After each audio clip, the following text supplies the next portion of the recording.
අපේ ජීවිත ඇතුළට රිංගලා එක එක්කෙනාට අපිව ආතල් එකක් කරගන්න දෙන්න අපි කවුරුත් කැමති නෑ. හැබැයි දැනුවත්ව හරි නොදැනුවත්ව හරි මේ වගේ මිනිස්සුන්ට අපේ ජීවිතවලට එන්න ඉඩ හදලා දෙන්නෙත් අපිමයි. ඒක හින්ද තමයි අපි අපේ ජීවිතය ඇතුළේ රහස් කාමරයක් හදාගන්න ඕන.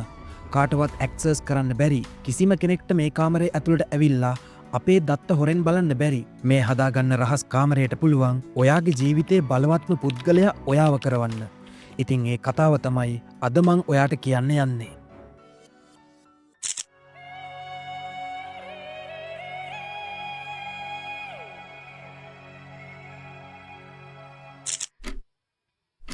අපි අපේ ජීවිත ලස්සන කරගන්න සතුට නිදහස පවා කැප කරගෙන එකම රෝලක වැඩ කරගෙන යන ගමනුයි ඉන්නේ. සමහර කොල්ලො කෙල්ලො ඉන්නවා එයාලට කොච්චර මහන්සි දැනුනත් දීර්ඝ නින්දක් ඇස් දෙක ඉල්ලන වෙලාවටත් තමන් ආදරය කරන අය වෙනුවෙන් ආදරය කරන දේවල් වෙනුවෙන් නොනවත්වා වැඩ කරගෙන යන සමහර අය ඉන්නවා පවුලේ බර කරට අරගෙන තමන්ගේ හීනත් පැත්තක තියලා ආදරය කරන මිනිස්සුන්ව රැකගන්න තීරණය කරපු අය. ඉතින් මේ දෛනික අරගලය ඇතුලේ අපිට සිද්ධ වෙනවා එක ප්‍රශ්නවලට මුහුණ දෙන්න. සමහර ප්‍රශ්න තියෙනවා අපිට පුළුවන් ඒවා කතා කරලා විසඳගන්න. එහෙම නැත්නම් වැඩ කරලා විසඳගන්න. සමහර ප්‍රශ්න බෙහෙත් පෙත්තක් බීලා අපිට විසඳගන්න පුළුවන්. සමහර ප්‍රශ්න තියෙනවා ඒවා අහක යන ප්‍රශ්න අපිට පුළුවන් ඒවා මගහැරලා ඒ ප්‍රශ්නය විසඳගන්න.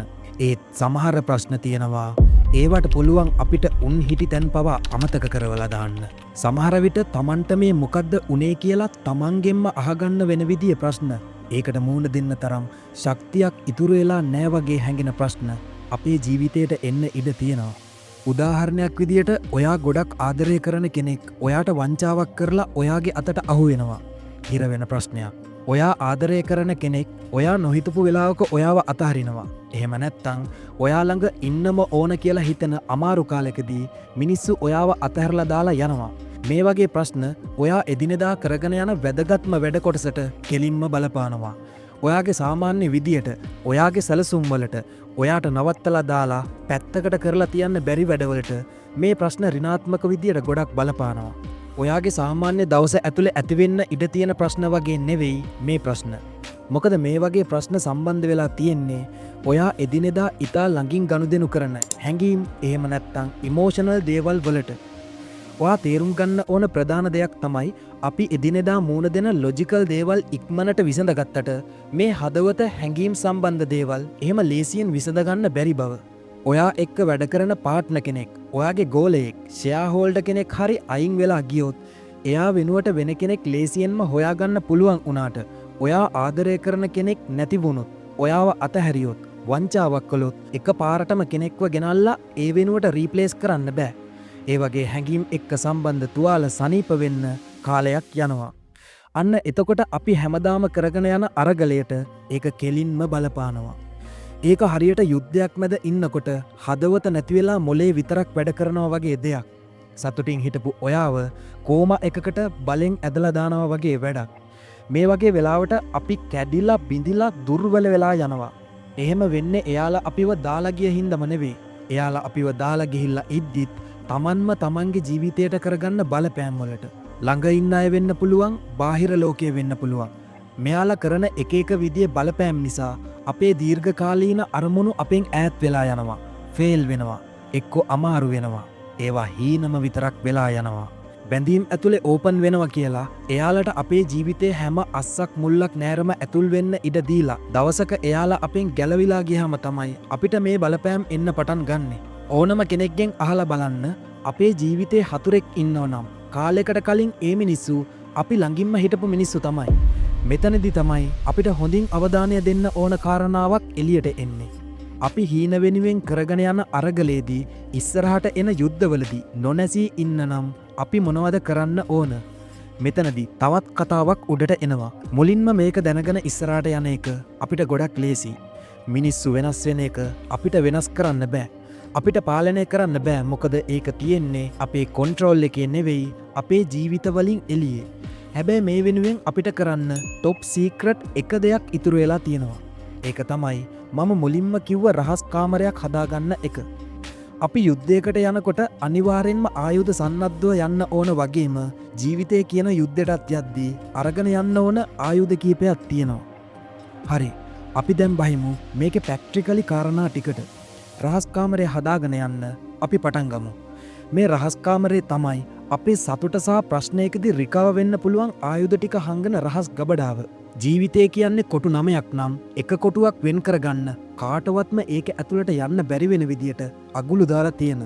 ඒකට යන්න පුළුවන් එකම කෙනා ඔයා විතරක් වෙන්න. අපි එදිනෙදා කරගෙන යන අරගලයේ ඇතුලේ තියෙන පෞද්ගලික දත්ත හැමෝම එක්ක බෙදාගන්නේ නැහැ. ඔයත් මමත් දන්නවා සමාජය කියන්නේ වචනෙන් පරිසමාප්ත හයින වර්ගයේ බල්ලෙක්. අපේ දුර්වල තැන් දැනගන්නේ නැති තාක් හයින බල්ලෙක්ට බෑ අපිට පහර දෙන්න.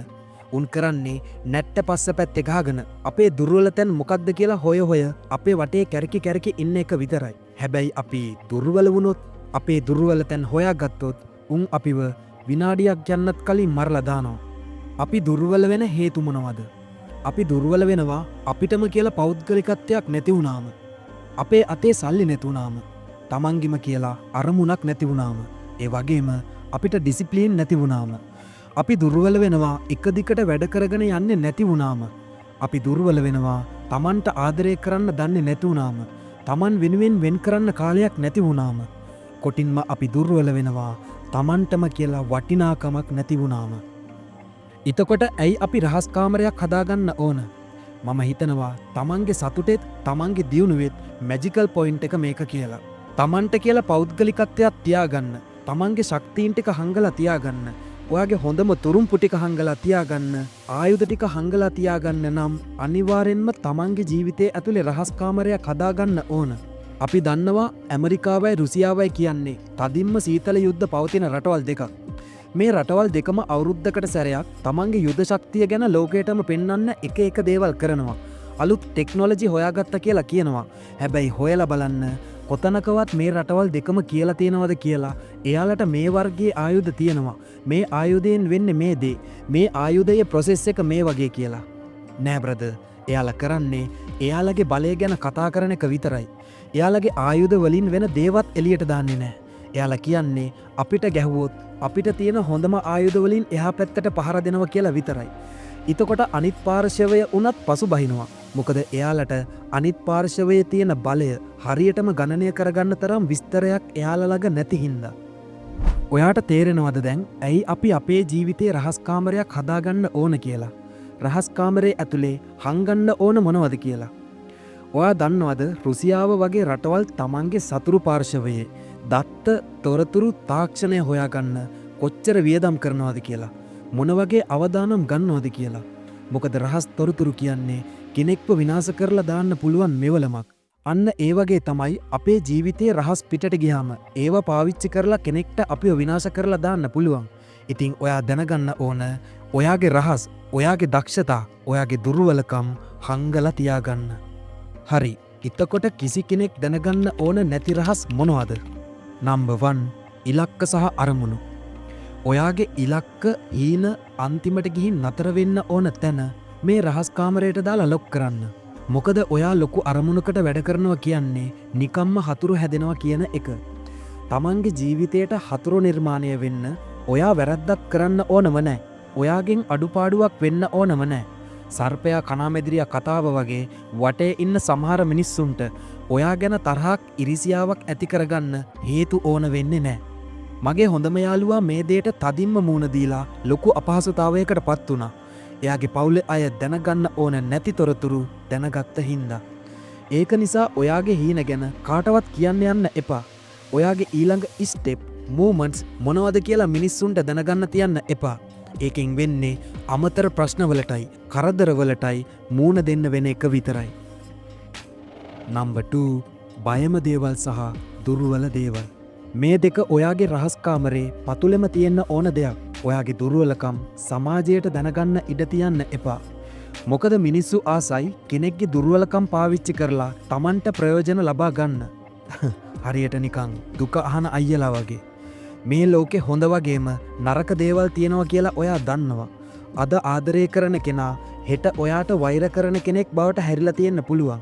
අද යාළුවා හෙට ඔයාගේ හතුරා වෙලා ඉන්න පුළුවන්. එහෙම වුණොත් ඔයාගේ දුර්වලකම් පිටත ලෝකයේ දැනගෙන ඉන්න එක ඔයාට අනිවාර්යෙන්ම තර්ජනයක් වෙනවා. නම්බර් 3 ආදායම සහ වියදම. ඔයාගේ ආදායමයි වියදමයි ගැන මිනිස්සු එක්ක බෙදාගන්න යන්න එපා. ඔයා හිතන්නේ නැති කරදර වගේම අලාභහානි මේ දේ නිසා වෙන්න පුළුවන්. ඔයා මානසිකව වැටිලා ඉන්නවා බලන්න. ඔයා අතයට ඉන්නවා බලන්න කැමති මිනිස්සුන්ට ඔයාගේ ණය ගනුදෙනු දැනගන්න එක ලොකු ආසියක් කරගන්න පුළුවන්. ඔයා ගැන වැරදි මත ඔයාගේ සමාජය පුරා පතුරවන්න මේ තොරතුරු දැනගෙන ඉන්න එක වාසියක් වෙන්න පුළුවන්. ඒක නිසා ආදායම සහ වියදමත් රහස් කාමරයට දාලා ලොක් කරන්න අමතක කරන්න එපා. නම්බර් 4 පෞද්ගලික ප්‍රශ්න. ඔයාගේ ප්‍රශ්න එක්ක කරන හුදකලා සටන ගැන කාත් එක්කවත් බෙදාගන්න එපා. ඒවා ඔයාගේ රහස් කාමරයට දාලා ඔයාට විතරක් ඇක්සස් දීලා ජීවිතේ ඉස්සරහට යන්න.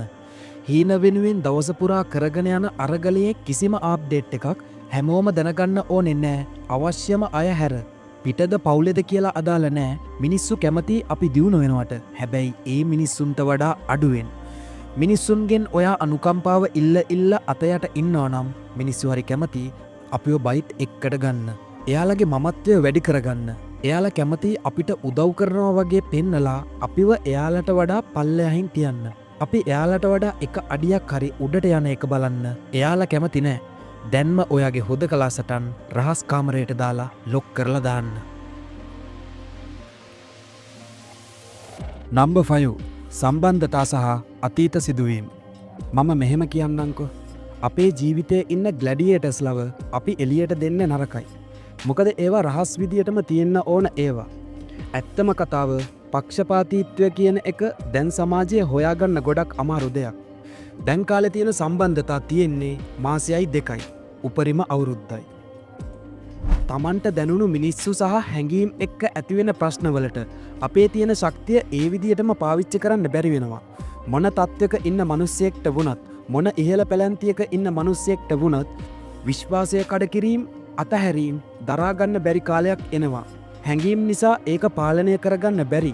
ශක්තිය යොදවන්න බැරි කාලයක් කරලා තියාගන්න වග බලා ගන්න. මගේ පෞද්ගලික මතය ඔයා ආදරය කරන විශ්වාස කරන ඔයාට වටින කිසිම කෙනෙක්ව අතේ දුරට වඩා ලං කරගන්න එපා. මම කියන්නේ ආදරය කරන්න එපා, ලස්සන හැඟීම් බෙදාගන්න එපා, විශ්වාස කරන්න එපා කියලා නෙවෙයි. ආදරය කරන්න, හැඟීම් බෙදාගන්න, විශ්වාස කරන්න. හැබැයි වැදගත්ම දේ තමන්ට තරම් ආදරයක් කාටවත් දෙන්න එපා. ඔයාගේ සතුට සැනසීම මිනිස්සුන්ගේ ආදරය ලබා ගන්න ඕන නම් මුලින්ම තමන්ට ආදරය කරන්න පටන් ගන්න. Good luck.